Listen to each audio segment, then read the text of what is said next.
Dans un royaume joyeux et paisible, le peuple se rassemble pour assister à l'un des moments les plus majestueux. Marie, vêtue d'une robe de mariée, monte les marches en direction de Kyros. Ils sont sur le point de se marier, mais en réalité, Marie n'aurait jamais dû être la mariée. Cela devait être sa sœur aînée. Le baron Sheridan a 2 filles.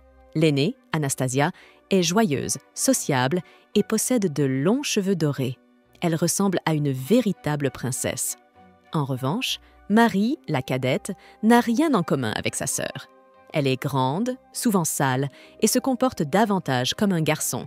Elle passe ses journées à lire des livres et à servir sa famille comme une simple domestique.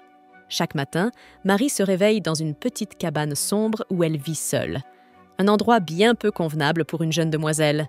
Comme la famille est pauvre, le travail ne manque jamais. Marie n'a le temps que pour un bain rapide au puits, près de sa cabane, avant de se rendre à la maison familiale pour préparer le repas. Après avoir cuisiné et dressé la table, ses parents, Anastasia et leur petit frère Cédric, s'installent ensemble à la table bien éclairée pour manger. Elle, en revanche, est reléguée à la cuisine sombre et sale, où elle mange seule les restes, traitée comme une étrangère dans sa propre maison. Même le travail de son père lui est confié. La nuit, Marie tient les comptes de la famille et signe les documents en son nom, ne comptant que sur la faible lumière d'une lampe alors que l'obscurité s'installe. Lorsqu'elle termine enfin, elle retourne se baigner au puits et lève les yeux vers le ciel étoilé. Demain, c'est son anniversaire, et tout ce qu'elle souhaite, c'est passer une bonne journée. Le lendemain, la famille Sheridan organise un grand banquet dans leur demeure. Des nobles et des membres de la royauté remplissent la salle et la musique accompagne les festivités. Anastasia est splendide dans sa robe élégante et Cédric la complimente sur sa beauté. Marie, debout à l'écart dans une simple robe longue et les cheveux en désordre, se contente d'observer en silence. Soudain, leur père se lève pour prendre la parole. Il remercie les invités d'être venus et annonce qu'Anastasia est la vedette de la soirée. À cet instant, Marie baisse les yeux. Bien sûr, ce n'est pas une fête pour son anniversaire. C'est un bal de présentation destiné à trouver un prétendant pour Anastasia. Bouleversée, Marie quitte brusquement la salle, attirant tous les regards. Elle traverse rapidement les couloirs jusqu'à atteindre le jardin. Assise au bord de l'étang, elle contemple son reflet dans l'eau, accablée par l'idée d'être née avec un visage aussi peu attrayant. Soudain, une voix d'homme brise le silence en demandant son chemin. Marie, surprise, lui indique rapidement l'entrée. L'homme la prend pour une servante, mais la domestique qui l'accompagne le corrige aussitôt, expliquant que la famille Sheridan n'emploie qu'une seule servante, une femme d'une 60aine d'années. Comprenant que Marie doit être l'une des 2 filles, l'homme lui demande poliment pardon. En remarquant immédiatement sa tenue, Marie reconnut qu'il venait de la République d'Ipsandra. Elle fit même une remarque sur le costume traditionnel qu'il portait, ce qui surprit le jeune homme par sa connaissance précise. La familiarité de Marie avec les traditions ipsandriennes l'étonna. Il était rare qu'une personne étrangère à son pays s'intéresse à leur culture. Mais Marie insista. Une fois qu'on découvre la technologie et la culture d'Ipsandras, on ne peut que s'y passionner. Kyros, encore plus intrigué, lui confia quelques détails supplémentaires sur ses vêtements officiels. Marie participa volontiers à l'échange, mentionnant même la légende du chat écarlate de Rioti, un célèbre conte du folklore ipsandrien. La conversation coulait naturellement entre eux, jusqu'à ce que Marie se souvienne des paroles de son père. Une femme qui étale son savoir est une honte. Elle baissa la tête et s'excusa pour son comportement. Kyros, cependant, ne comprenait pas pourquoi elle s'excusait. Marie voulut lui expliquer, mais avant qu'elle ne trouve les mots, la panique l'envahit et elle tenta de fuir. Kyros attrapa doucement sa main pour la retenir, et quand leurs regards se croisèrent, Marie se figea. Son visage était d'une perfection éclatante, et cela lui fit mal de se dire qu'elle ne serait jamais à la hauteur d'un homme comme lui. Les larmes commencèrent à perler dans ses yeux. Kyros s'excusa encore une fois de l'avoir prise pour une domestique, mais il ne pouvait s'empêcher de penser à sa tenue. Quelque chose clochait. Il devait bien y avoir une raison pour qu'une jeune femme comme elle soit habillée de façon si modeste. Marie répondit simplement qu'elle n'était pas jolie. C'est pourquoi elle portait des vêtements aussi simples. Mais avant qu'elle ne parte, Kyros la retint doucement et lui dit qu'elle était belle. En guise de réponse, elle lui indiqua où trouver sa sœur, puis s'éloigna rapidement, en larmes. Elle courut à travers la forêt jusqu'à atteindre sa petite maison. Là, elle s'effondra enfin. Même après avoir entendu des paroles aussi tendres de la part d'un homme comme Chiros, la tristesse ne la quittait pas. Un mois plus tard, une lettre de demande en mariage arriva, adressée à Anastasia. Elle venait du comte Granado, un noble promis à devenir duc. Riche et bien introduit, il semblait être le prétendant idéal aux yeux de leur père. Ravi, celui-ci demanda aussitôt à Marie de rédiger une réponse formelle et de prévenir tous les parents et nobles des environs des fiançailles. En privé, Anastasia confia son malaise à Marie. Elle allait épouser un homme dont elle ne se souvenait même pas du visage. De plus, des rumeurs prétendaient que le comte Granado n'aimait pas les femmes. Essayant de rester positive, Marie fit remarquer que, tout de même, la lettre semblait passionnée. L'atmosphère s'adoucit lorsqu'elles commencèrent à parler de vêtements. Anastasia adorait dessiner des costumes féminins, et comme Marie était grande, ses créations lui allaient parfaitement. Elle sort un costume de son armoire et fait jurer à Marie de garder le secret. Leurs parents les avaient tous jetés lorsqu'ils avaient découvert cette passion étrange. Marie est bouleversée d'apprendre ce côté caché de sa sœur. Si un jour leur famille tombait dans la pauvreté, Anastasia ouvrirait une maison de couture dans la capitale royale. Elle encourage Marie à en faire autant, nourrir ses talents, poursuivre ses rêves, vivre pour elle-même.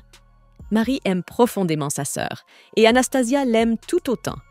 Mais Anastasia meurt subitement dans un tragique accident alors qu'elle se rendait à un rendez-vous avec le comte Granado. Désormais, tout ce que Marie peut faire, c'est s'accrocher aux leçons que sa sœur lui a laissées. Elle se souvient de l'histoire du chat rouge en haillons qu'Anastasia lui avait autrefois écrite, et cette mémoire lui tire les larmes aux yeux. Le livre lui échappe des mains au moment même où une gifle violente s'abat sur sa joue. Sa mère la frappe, la projetant au sol. Folle de rage, sa mère l'accuse de la mort d'Anastasia, hurlant que ça aurait dû être elle à sa place. Elle s'acharne sans retenue jusqu'à ce que leur père intervienne. Mais il ne la tire pas en arrière pour protéger Marie. Il le fait pour éviter que son visage porte des marques visibles. Son père veut envoyer Marie épouser le comte Granado à la place d'Anastasia. Même si elle est moins jolie, la famille n'a plus de ressources, ayant tout vendu pour les préparatifs de mariage. Son père la persuade que c'est sa seule manière d'expier, même si cela n'a aucun sens.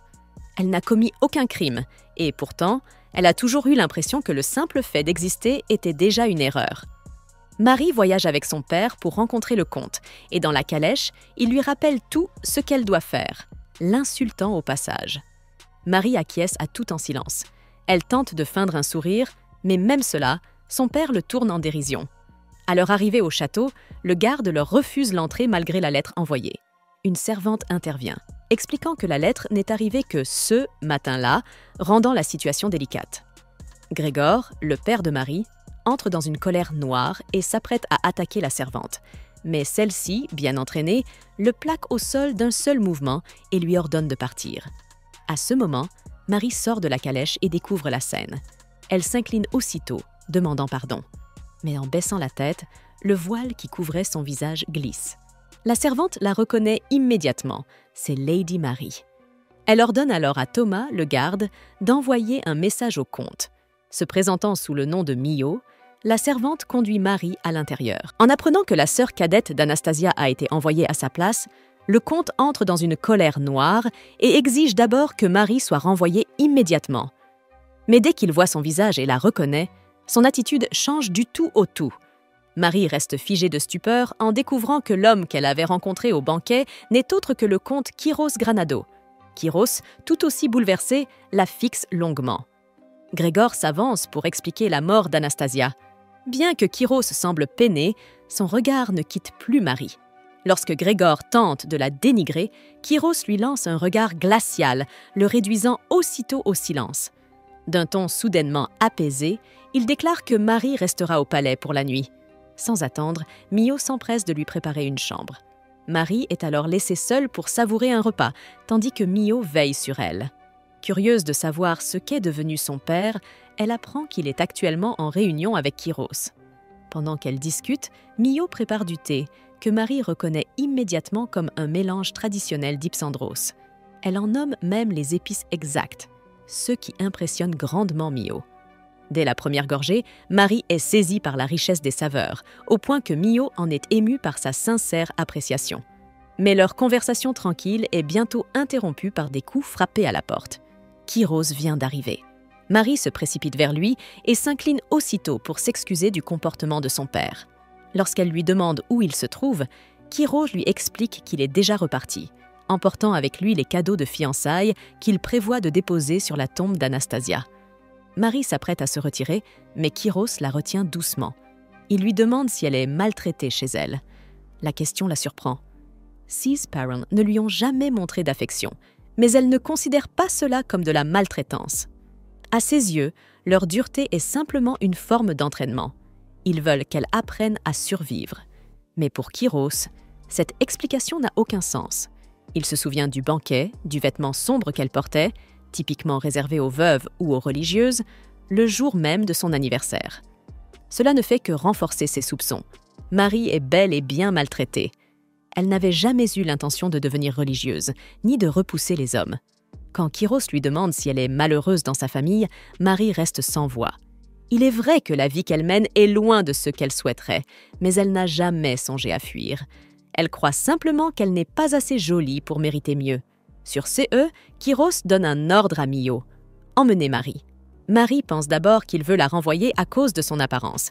Mais à sa grande surprise, Mio l'accueille avec chaleur, déjà prête avec un bain chaud et des vêtements propres. Mio accompagna Marie jusqu'à la maison de bain où une grande cuve privée l'attendait. Marie resta bouche bée, se demandant combien d'efforts il fallait pour entretenir un lieu aussi luxueux. Elle supposa qu'on l'avait amenée ici pour faire le ménage, mais à sa surprise, Tunika, la responsable des bains, arriva pour la choyer. Mio informa Marie de l'expertise de Tunika dans les rituels de bain, et avant même qu'elle ne réalise quoi que ce soit, Tunika lui avait déjà retiré ses vêtements. Mio ajouta même, avec un sourire, que si Tunika lui déplaisait, elle était libre de lui donner une gifle. Marie entra alors dans le bain, s'immergeant dans une eau chaude parfumée et remplie de pétales de fleurs, tandis que Tunika s'occupait avec soin de ses cheveux. Tunika, confiante, lui assura qu'elle serait éclatante de propreté en un rien de temps, comme si elle renaissait. Bientôt, Marie s'endormit doucement, apaisée par la chaleur et le soin. Ce soir-là, une fois la séance de beauté terminée, Kyros attendait l'arrivée de Marie. Quand elle descendit enfin le grand escalier, elle était presque méconnaissable. Kyros ne pouvait détacher ses yeux de sa transformation. Mais Marie, apercevant son reflet, eut du mal à croire que la femme dans le miroir, c'était bien elle. Kyros resta figé un instant avant d'appeler Liu Liu, sa mère. Cette dernière s'avança, observant Marie attentivement de la tête aux pieds. En tant que chef de famille, l'approbation de Liu Liu était cruciale pour que les fiançailles puissent avoir lieu. Tout dépendait de sa décision. Après une inspection minutieuse, Liu Liu déclara qu'il manquait quelque chose. Kyros s'apprêtait déjà à défendre Marie lorsque Liu Liu termina sa phrase. Ce que Marie n'avait pas, c'était la confiance en elle. Si elle voulait devenir l'épouse d'un duc, elle devait apprendre à se tenir avec fierté et noblesse. Mais Liu Liu ajouta qu'elle pouvait au moins commencer à s'y exercer avant le mariage. En entendant cela, Kyros poussa un soupir de soulagement et afficha un large sourire. Mio félicita également Marie, qui restait pourtant confuse. Ce n'est qu'à ce moment-là qu'elle comprit. L'approbation de Liu Liu signifiait que les fiançailles étaient désormais officielles. Des applaudissements éclatèrent dans la salle tandis que tout le monde célébrait l'annonce. Liu Liu se montra même enthousiaste à l'idée du futur mariage, mais Marie restait figée. Et enfin, n'y tenant plus, elle laissa échapper un cri. Elle ne pouvait pas faire ça.